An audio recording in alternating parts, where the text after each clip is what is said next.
we have about 235 Primo Gems. We got about 137 pulls. On our history, we have like 28 pity. Let's see how it ends up for us this time. Are we gonna win our 50-50? Oh shit, wait, that was kind of early.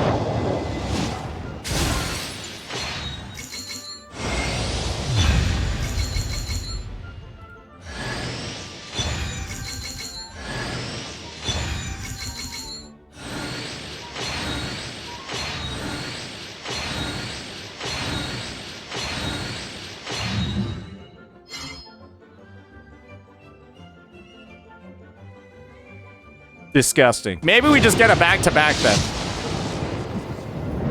Get me out of this. Oh, we got him. We got him, boys. God, this character is fucking disgusting.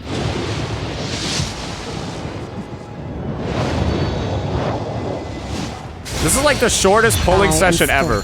Disciple of Sirtologi, the Foul. You've proven your strength to me along your journey and earned the right to speak to me as an equal. Now, let me witness how your fate unfolds. They're bribing me to shut up, apparently. Go for the weapon? Hey, what if I get a second Calamity Queller? No 100% on the weapon banner, boys. Fuck it, we'll just win. We'll just get lucky.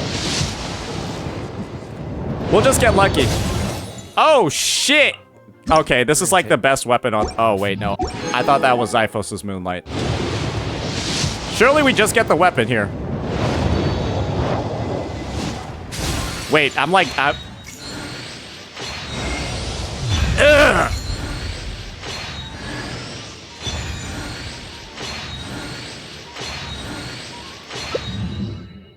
Oh, what am I gonna do with that? I have a second one.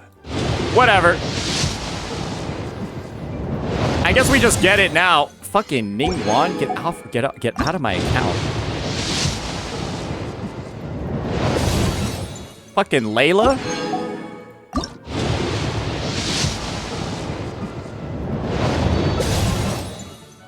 Is that a Xiphos? I have about 30 of these. Ugh. Well, I mean, 138 pulls for all of that. It doesn't seem that bad. It doesn't seem that bad. To be honest. It is bad. Hey, the more Xiphos Moonlights we get, the better. Those are pretty good weapons. Wait, 138 pulls for her and her weapon is bad? Yeah, I mean, yeah, we could have won the 50-50 for sure. But I have like 300 Xiphos' Moonlight now.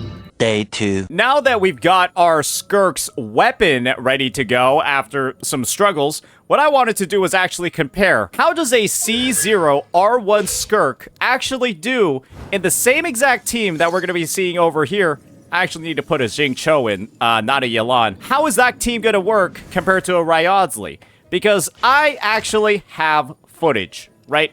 From a prior clear that I did, where Wriothesley is actually going to be on the team. He's going to be over here. We're going to have the Farina, Escoffier, Jing Cho, and that whole setup. I want to see just how good, right, Skirk is in comparison. We'll take a look at some of the clear times, right? Look at where they start, look at where they end, and see just how absurd the power creep has actually become. This is what the stats are looking like on the Wriothesley. You can see over here, because we're getting that 15% from the Cryo Resonance. This is about an 85% crit rate. Let's just move all those same exact pieces over to Skirk, because they share, ironically enough, they share the same exact set of Marichuze Hunter. Wow. Farina's on the team. So, once that's ready to go, we'll give the demo a bit of a try. And you can see...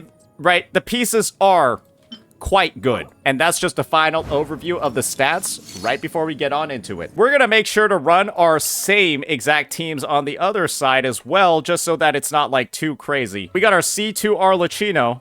Where the fuck is she? The Goonerbait, the boy from China. Hope Mr. Pokey doesn't get offended by that. As well as... Jesus Christ, it's so hard to find characters in this game. Skirk. And let's just do a final check of all the units. Make sure that everything's there. All right, we got Emblem activated.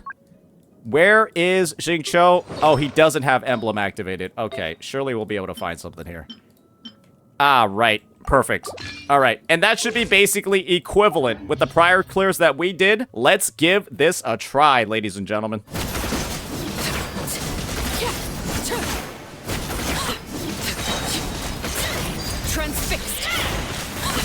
All right, 8:53. Now, let's see how fast the Skirk team is, ladies and gentlemen. I'm sure this is going to be absolutely an amazing experience. Let my name echo in song. The pinnacle of excellence. Witness the power of Gugwa.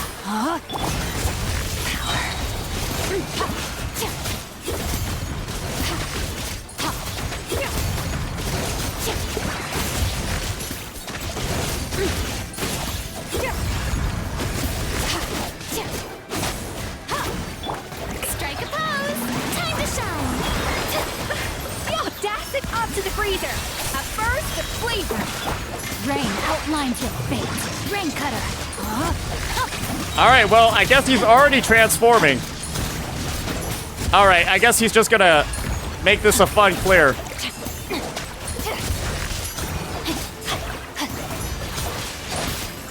Time to act.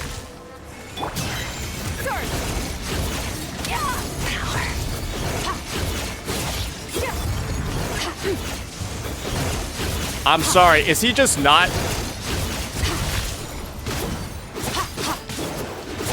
What was that? Let my name echo in song. Adaptive Wait, what just happened? Pinnacle of excellence. Rain outlines your fate. Let me weave you a verse. Extinguish. Mine to wield. Okay. Well, as you can see, that boss is probably a bad example because I guess it just decided to be invulnerable for about 10 seconds. Let's just see how fast that damage was relative to the other team on the same boss. And this is a C1 Wriothesley. We do miss the ultimate there. We hit part of it, though. And notice, right? We had triggered its transformation by the time we entered into our second rotation. And we have to go midway through our Wriothesley rotation to start triggering its transformation. That is the difference in the DPS already. And this is with a C1 character. And the only difference in clear times that we have over here is the fact that the enemy just has less stalling mechanics during this phase. Yeah, we're able to deal damage to it a lot faster. The abyss is like the world's shadow. It's always there, and it will never perish. And as you can see, even with some of the stalling mechanics, and us having a way longer time to deal with the stalling, we clear this one faster. We're dealing with way more obstacles in that Skirk clear, and we're getting better times. We got the Yumkasaur coming up with the Arlecchino side, but we'll take a look at what it does against the Seahorse and that boss next. This is where you fall. Transfixed. Oh, come... Oh, no way! Okay, well, we're starting at 8:45 then. Behold. No, my sword. Time to shine. Spears on the loose. Witness the power. Annihilate. Mine to wield. And as you can see, bro just gets getting shredded. The power of revelation. Off to the freezer. Set you free. Shower me with... Sword. Door open to you. Oh boy! The goose is on the loose! Let my name echo in song. Adaptive frosting. Change of point. At first, the flavor. Let me weave you a verse. Mine to wield.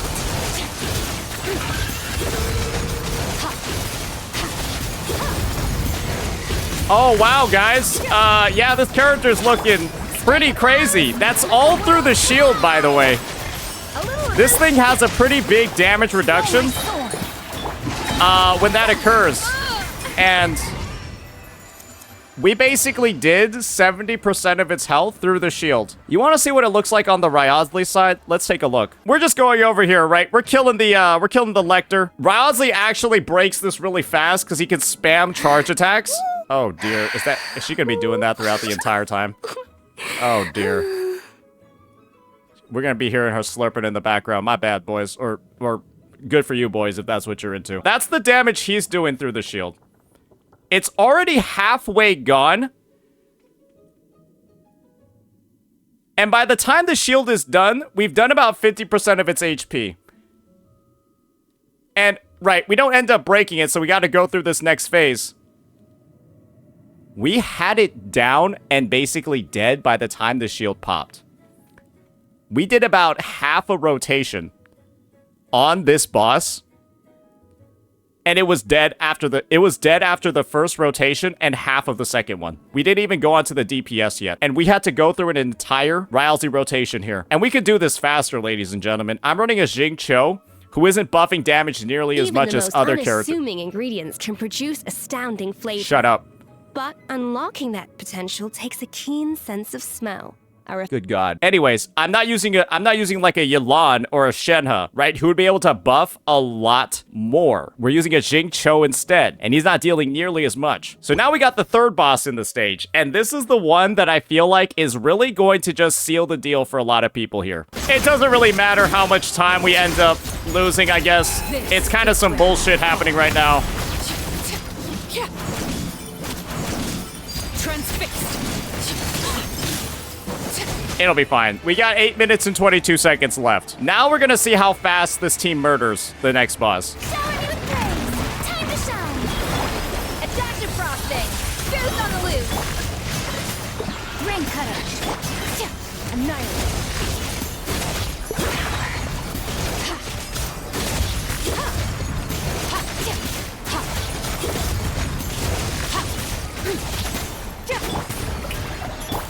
A little loose.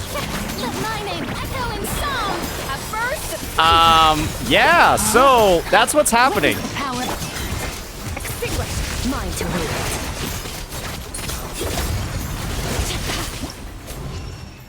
That took about 40 seconds and 1.5 rotations. And I'm just spamming the normal attack button. 40 seconds and 1.5 rotations. Now let's look at what happened with the Wriothesley team. Are you guys ready for this one? So we start at 8:17 on the Wriothesley team. Check this out. By the time we hit the time that it took for the Skirk team to finish, which is about 40 seconds, we still have a third of its All HP things left. come to an end.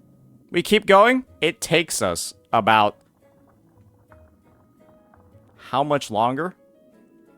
40 seconds with the Skirk team, up to a minute plus with Wriothesley. And Wriothesley has a C1. They both have their signature weapon. That is quite literally 50% faster. Or sorry, Wriothesley takes 50% longer. And that is the difference, ladies and gentlemen, that having this new character does. The character with their C1 and the same exact set, this isn't even technically her best in slot. She has her own set as well. This is Wriothesley's Marichuse Hunter set that she's using. He takes 50% longer than she does on average to complete the floors. And that, ladies and gentlemen, is kind of like the big issue with this fucking unit. She deals so much damage, it's ridiculous. She deals so much, and in comparison is so absurd that you have to wonder, right? What was the point in pulling this character all of those years ago if they were just gonna make a better version of him? And you wanna know the best part? She could also be played with a burst playstyle that just makes her a better version of Ayaka as well. So she ended up power creeping both of them at the same exact time, where you can use her like Wriothesley by spamming the normal attacks, and you can also use her as Ayaka by spamming the burst attacks. So you get two of the characters for the price of one, and she's better than both at dealing damage in the respective ways. Apparently, as a burst damage dealer, she's better than a C2 Ayaka. This is the future of this game. They've decided to start raising the damage ceilings, and they decided also HP inflating the Spiral Abyss to levels that are going to be unmatched. And the end result is that you're going to have super tailored Abyss buffs as well, because this is tailored towards Wriothesley because he deals normal attack damage. Imagine if he doesn't have it. Sometimes we're not even clearing. And at this point, I think it's safe to say, ladies and gentlemen, if your goal is to not be nickel and dimed by this company, I think it's high time that you start getting ready to migrate, to start quitting this game, and actually moving on to developers that actually care about preserving the balance of their units and ensuring that older members can actually reliably clear things on the roster. There are still so many people right now that are going ahead. They're going to post the 4-star clears. They're going to post all of these, these retries that they've done for the past, 3 hours. Past 4 or 5 hours, they've reset 200 times to get their one video. Guys, I just raw dogged that entire thing for the first time. Got it done effortlessly. With 10, 20, 30, 40, 50 seconds left over. After fumbling a ton of mechanics. Because I pulled Skirk and I don't have to try it all. And that's the future of this game. Have a terrible fucking time if you don't pull the limited units. Have the easiest time of your life if you do. And it's happened with Mavuika, and it's happening with this game as well. Skirk is essentially Miyabi level, Mavuika level, whatever it is. And apparently there's a Billy video, guys, of somebody clearing faster with Skirk than they did with a C6 Ayaka.